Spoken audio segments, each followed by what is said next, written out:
Hi, I'm Doug Keck, and welcome to the Catholic Sphere. Each week, we tackle topics important to Catholics around the globe with a different host and a different focus. This week, our subject is theology.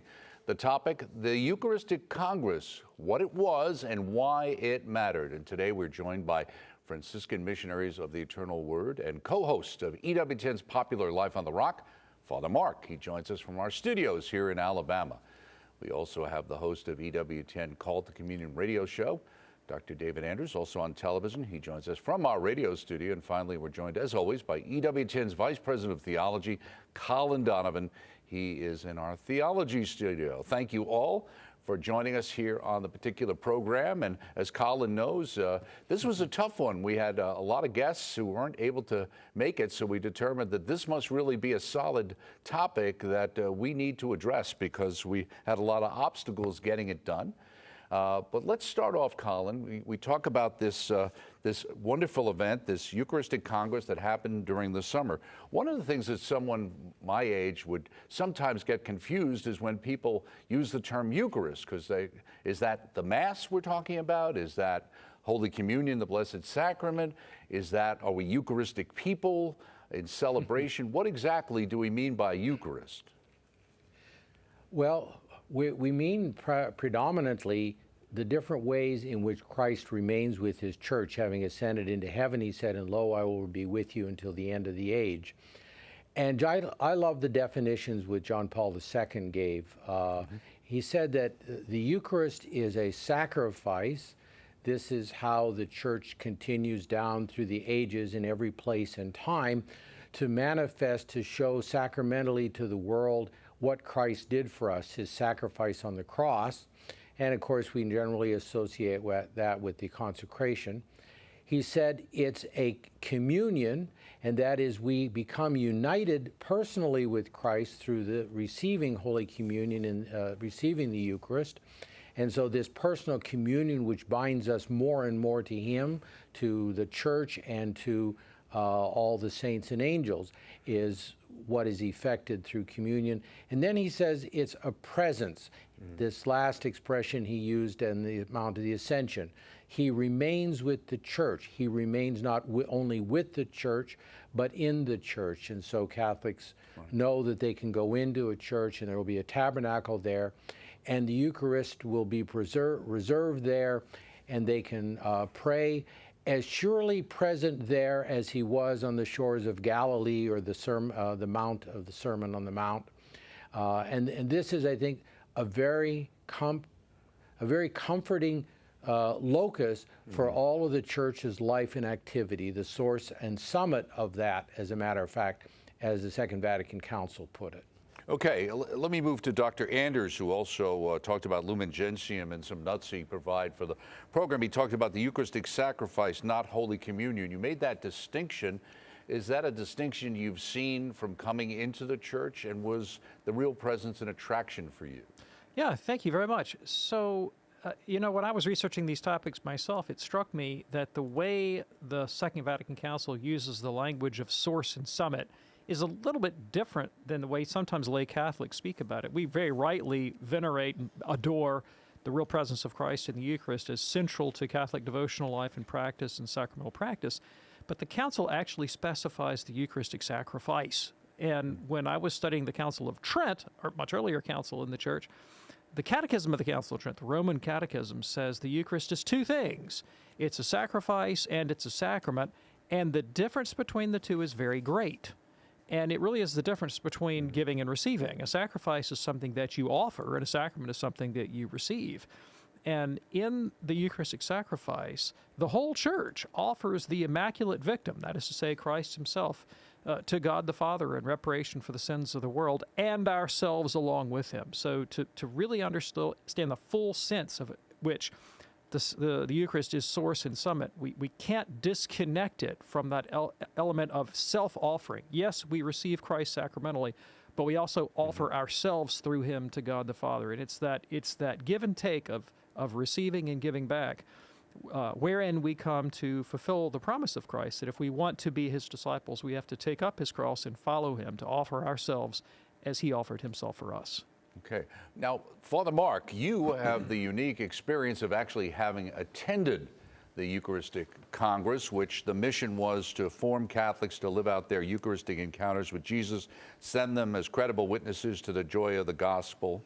And the vision was to raise up a company of Catholics from across the country who have been healed, converted, formed, unified, and sent out on Eucharistic mission for the life of the world. Tell us, what was your experience to go there? There was like 60,000 people, I think, in attendance, which was even more than they had expected. And obviously on television, it was a dramatic experience for people watching, but certainly much more for those in attendance, right? Yeah, I was greatly moved by the whole event. We drove up there and I was kind of dragging my feet, didn't want to disrupt my schedule and all that stuff. But I shut up and got into the car and went, and it was more than what I thought it would. Even having gone to World Youth Days and everything, I forget that experience of coming together with 60,000 people. The power, I mean, one of the most powerful moments is the adoration. You know, they filled Lucas Oil Field, not filled it, but it was 60,000 people there. And to have the place fall silent, they have the Eucharist exposition, and it was in the 30s, Cleveland had a Eucharistic Congress, and the bishop described it as this experience of the unity in Christ that we have in the church. I never thought about that aspect of it. You always think, okay, adoration, communion with God. But I think that's what makes it so visceral at these kinds of events, that we're united together. Where else do we experience that union? It's only the fullness of that union is in Jesus Christ. You know, we're a fractured humanity, our country, you know, we're very divided politically and among so many issues. Where can we find that experience of unity, that we're believing the same thing, we're adoring our Lord, and He's drawing us together in Himself? So it was very powerful. I mean, the other thing too, I was proud of the American church. I mean, they assembled just a great list of speakers, and I think America does that well. You know, evangelization talks, outreaches, you know, talking about the faith, encouraging the faith in others. And we see some of our heroes in this mission field, you know, they're giving great talks. My faith was inspired, you know, just meeting people. We met a lot of viewers too, you know, that watch EWTN. We were just mobbed. I literally could not even go to any of the other venues to even hear a talk, because people just always stop you and talk to you. So it was a really great experience for me. Right, it's like a small version that would be like the family celebration, where we get that kind of feedback, and we know that Mother's mission is having that impact. And part of it was also, I think, always to make people feel like they were part of something greater than they were experiencing, maybe feeling isolated in a secular universe. Now, I noticed, and you were there, so let me follow up with you, there was kind of like 4 pillars: Eucharistic encounter, identity, Eucharistic life, and Eucharistic mission. And it focused on 2 kinds of approaches: a personal invitation and then a mission invitation. Would you like to explain how that was laid out at the conference? Well, I couldn't really articulate that as much because I missed so many of the talks, but I was gathered at some of the big speakers. But I think it's something that happens naturally. I like that image we see the road to Emmaus, right? The disciples are leaving Jerusalem. Emmaus, they believe, is some miles outside of Jerusalem. They're dejected, looking downcast. Jesus walks with them, you know, and explains the scriptures, and their hearts burn within them. And then he celebrates the breaking of the bread, the Eucharist, with them, and their eyes are open to recognize him. And then they return to Jerusalem, right? They're no longer aimlessly walking, and they go back to Jerusalem with a sense of mission. You know, we're told that they arose. You know, I'm sure the same word in Luke's gospel speaks of the resurrection. So they're given this new life through the Eucharist, through the encounter with Christ, and that just automatically sends us on mission. We want to share that. When we receive that, we just naturally, spiritually, you know, the Eucharist is a spiritual power for mission. And so I did look on the website, and they talk about that Walking with One program, and I like that. I think that's the most common way that most of the laity are going to do this. They're going to share their Eucharistic faith with usually one person at a time. You know, they'll share what they're doing. They might invite them. They might, you know, just simply tell the person what the Eucharist means to me, how I draw strength from it, how do I look at it, you know, and what it does for me. And it's a very powerful way to spread the faith. Dr. Anders, were you surprised maybe when you came into the church, maybe you weren't, or maybe you didn't run into this, in everyday, let's say, Catholics, cradle Catholics, whose appreciation with the Eucharist was much less than you would have expected it to be, considering what it actually is? Was I surprised? Absolutely not, because you know, when I became Catholic, I was pretty well educated in the faith, its history, and its contemporary expression, and so I knew that Catholicism in North America was on a continuum, and of course my experience as a Protestant of Catholics was mostly ex-Catholics who had poured into evangelical churches, and the account they would give of their Catholicism was, why did you leave the Catholic Church? And they would generally say, well, I didn't know Christ, or I didn't know the Bible, or I didn't have a vibrant spirituality, and they thought to find that in another ecclesial community. Mm-hmm. And so I was deeply well aware that there was a real lack of Catholic formation, and more importantly, a lack of vibrant Catholic life that is unfortunately the case with way too many of our co-religionists, and it's a major pastoral challenge for the church. It's a perennial challenge, but it's acute right now. How do you share the riches of the Catholic faith with Catholics, and get them to appreciate what they have? So that was something I was keenly aware of. Okay, Colin, with you as a cradle Catholic and dealing with this from a theological perspective, why do you think there was a need for this particular event? Why was it that we needed to reinvigorate the faith, and not only the faith, but around the Eucharist? Obviously, Mother Angelica had this insight years ago, but it seems now that the church has caught on. Well, I think partly in my generation, there was sort of a failing of a catechesis. After the council, it was, we don't want to give the sort of rigid approach of the Baltimore Catechism, which had been the common approach up until then. Mm-hmm. And so the modes of teaching changed, and the content of the teaching changed with it. There was also considerable dissent in the church as a result of Humanae Vitae, and certain things seemed up for grab. So I think the fluidity of the teaching, or at least the sense of that, probably disconnected people with the faith, such as older people who had grown up in the 30s and 40s and so on would have had. I think the fruits of that too are consumerism and the other things in our lives which attract us and keep us occupied and busy. And as a result of that, I don't think as much attention is given to the faith other than satisfying the Mass obligation, and some don't even do that.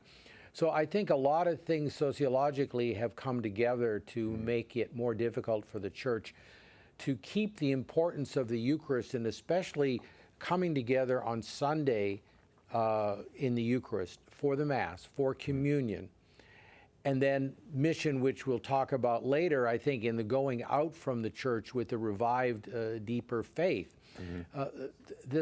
Some of this got disconnected, I think, from the hearts of Catholics. And I think the interesting thing is that the research that's been done, we had the Pew research in 2019 and the CARA research, which was published this year, but is mostly from last year. Mm-hmm. That research shows a lack of knowledge and an understanding of the Eucharist, even in those who believe that it's the body and blood of Christ. They believe it, they don't necessarily understand it. Mm-hmm. And so I think the purpose of the revival and the fruit that it can have is to restore the centrality of Christ. And the Eucharist is Christ among us, and that means restoring the centrality of the Eucharist, sacrifice, sacrament, and presence. And that can only be by making the Mass the center of one's life, by making receiving communion the personal relationship with Christ, which sometimes non-Catholics attack Catholics for lacking, when we actually have the greatest possible personal relationship with Christ. And then also not just to have Christ present in the church, but then in the mission to go out and be Christ's presence in society, being unafraid to stand up for the truth, being unafraid to stand up for the church and for the weak in society and so on. Right, and that's part of what EWTN's education process is, to reinvigorate Catholics in their own faith. Father Mark, going to you, at the event itself, sometimes EWTN, and I'm sure you've heard this as one of the friars, was saying, well, we're speaking to the choir, and of course our joke is, have you seen the choir lately? They could use some preaching. But that being said, what about this event? The church spends a lot of money, puts this big event together, 60,000 people go, but are they the same 60,000 people who usually go to Mass on Sunday anyway? So what's the point? Why aren't we reaching out the highways and byways with our approach, rather than having this big event for people who already believe? I think it definitely moves the needle. I mean, it excites me about my faith just to be around. Our faith is a shared faith. We believe together, and we believe our Catholic faith we share with others. We can encourage one another in our faith. So I think the people attending, I know it helped my faith, and it helped to jumpstart all of us, the power, the importance of adoration. We saw it in such an extraordinary way there, in Lucas Oil Stadium there. And so I think, if we all go home with more faith, and especially Eucharistic faith, it'll spread. Well, let me ask you, in talking, you were indicating you were talking to so many people, especially viewers and stuff. What is it about their faith, and let's say the EWTN aspect of it, that maybe prepared them to come to an event like this? What is it that they're being fed, let's say, through EWTN in this area? Through EWTN, I think the Mass is so powerful. John 6 talks about, nobody can come to me unless the Father draw him. I've got a friend of mine, he's Protestant, and he's a choir director in a Protestant church, and his wife played the organ, and she went to a Catholic church they lived near just to feel like she worshiped, because she was so busy with music at her own Protestant church. And I couldn't get my head around that, because, the Catholic liturgy is oftentimes not as musical or big as some Protestant things. And Father Joseph pointed out to me, he said, Jesus calls us in the Eucharist. The Father draws us to Jesus in the Eucharist. John 6, he's given that great bread of life discourses. So I think the Mass I think it's so, how many people I've interviewed on Life on the Rock, that have had just conversion experiences attending a Mass. You think of Edith Stein had a powerful experience just coming to a Mass. So hopefully, our daily Mass, our teachings on the Eucharist, like you said, Mother Angelica is our foundress, a Poor Clare of perpetual adoration. There's a reason God chose her to build this network. Her life is centered, was centered on the Eucharist. Concretely in her life, she shows what all Christians are supposed to put Jesus as number one. In her life of adoration is a visible sign of that. And so that just came out of all her teachings and everything. Let me ask you, Dr. Anders, from your prior experience, looking from the outside in, let's say non-Catholics, so to speak, watching this kind of event, what would be their take on this? I mean, you've got the Eucharistic processions, obviously, for this event. In fact, every year now, Napa has an event in New York City where they have a Eucharistic procession in New York City, gets a lot of attention as well. Those kinds of ritualistic events, are those seen as something of interest or something that's off-putting? So it really depends on where you are in your knowledge and appreciation of the Catholic faith. So in my own life, for example, early on in my Protestant life and Protestant studies, I viewed almost all forms of Catholic devotionalism as rather abhorrent and signs of Catholic superstition. And I had been conditioned to think that these things were really deeply pathological, and so I would have turned my nose up at it. But as I began to learn more about the Catholic faith and began to understand the centrality of the Eucharist, I remember a point of my own journey when I had just about come to the cusp of believing the Catholic faith, but I was not yet ready to be Catholic. And I began to have a very strong desire for the Eucharist. And I distinctly remember I lived a couple miles from a Catholic church, and I had not yet been to Mass. But I would, with some frequency, I would drive my car to the parking lot of this Catholic parish, and I would sit in the parking lot and think about the Eucharistic Lord that I knew reposed in the tabernacle, and think, I would like to go into that church and receive that, but I can't yet. And it created a real hunger in me, and it was obviously a principal motive to actually cross that barrier and make the decision to become Catholic. I think that's a fairly common experience among Protestants. Disinterest, maybe even disgust at Catholic devotion, but turning into growing interest, turning into a kind of passionate desire to be in full communion with our Lord.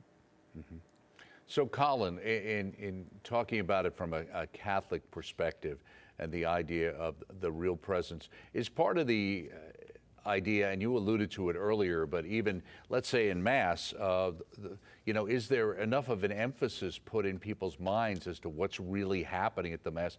Sometimes, as you alluded to earlier, it's the welcoming, it's the Eucharistic, the feast, the meal, we're all coming together, and the sacrifice kind of gets pushed into the background. Yeah, I think that's it. I think a lot of people are in part not educated, and again, alluding back to the two surveys which showed education was a significant factor in what people actually believed about the Eucharist in determining whether they had a Catholic understanding of it. But I think in general, people who attend Mass think of it in a ritual sense, maybe some because it's a duty, their parents always did it, that's the Catholic thing to do. The Church would emphasize, and part of the Second Vatican Council was to bring out the sacramental elements of the Mass in its various parts.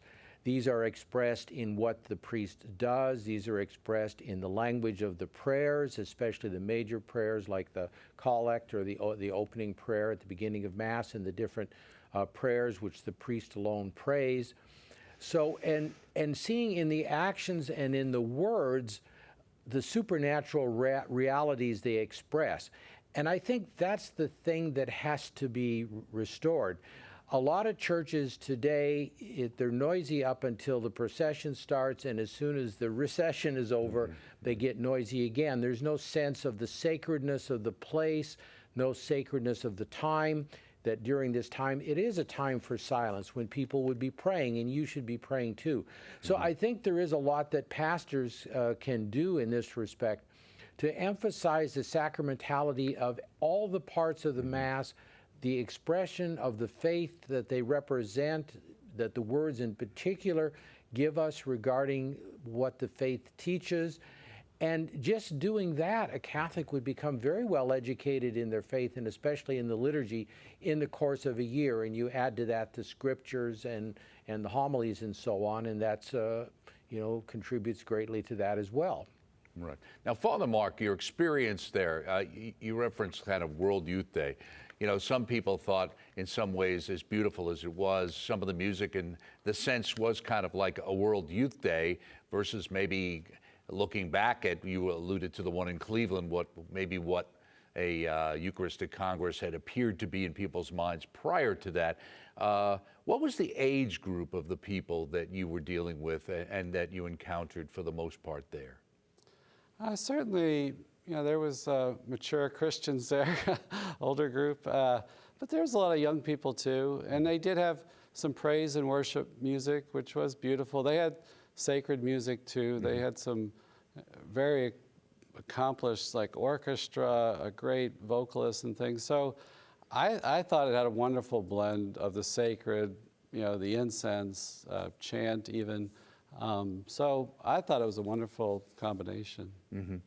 Do you think that in many ways that there was a certain emphasis on the youth because we're obviously looking to re-inspire the future of the church? Yeah, definitely. I mean, we have to, the youth they're intrinsic to any kind of movement, right? I mean, even the secular world tries to grab hold of the youth either to make money off of them or any kind of revolution. So The youth are a powerful force, and yeah, they had a church set up right across from the convention center, St. John the Evangelist in downtown Indianapolis, and that was the big adoration chapel, so to speak, and it was just always filled with young people. And so yeah, I'm encouraged by their faith, their generosity, and something too to remember. I read this wonderful quote from Ecclesia de Eucharistia, the church draws her life from the Eucharist, by John Paul II. And he said that the worship of the Eucharist outside of the Mass is of inestimable value for the life of the church. That, you know, even in this event, just coming together to worship Him in the Eucharist is going to raise up the whole church. That in of itself.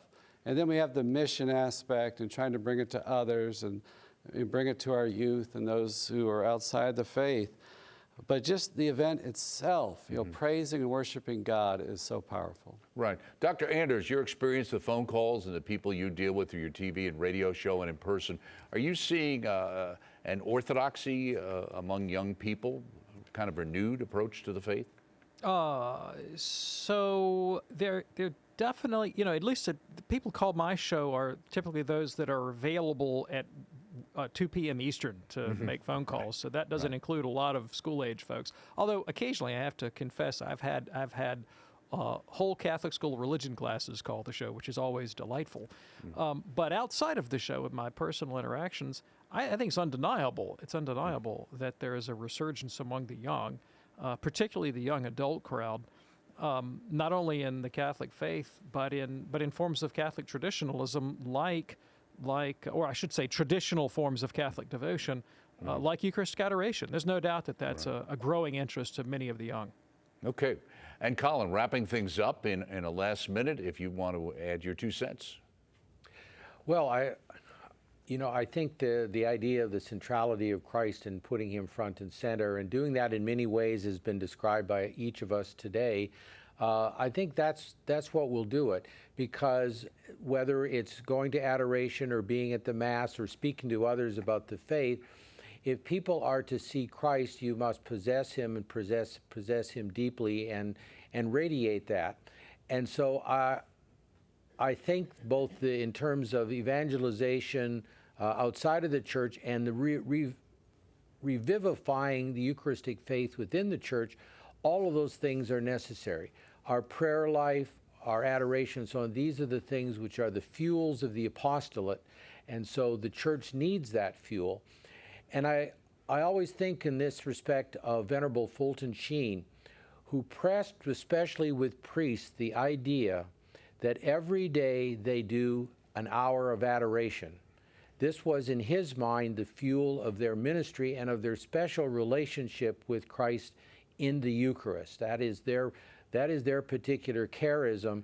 And so I think especially for priests, that example and then the spiritual energy that comes from it will do tremendous good in reviving the Eucharistic faith of others. Absolutely. Thank you again, Father Mark, Dr. David Anders, and of course, Colin Donovan, for being with us today. And of course, we thank you for joining us, and don't forget to join us next week with host Ryan Penny. He'll be discussing Catholics on social media. That's right here on the Catholic Sphere. I'm Doug Keck. We'll see you next time.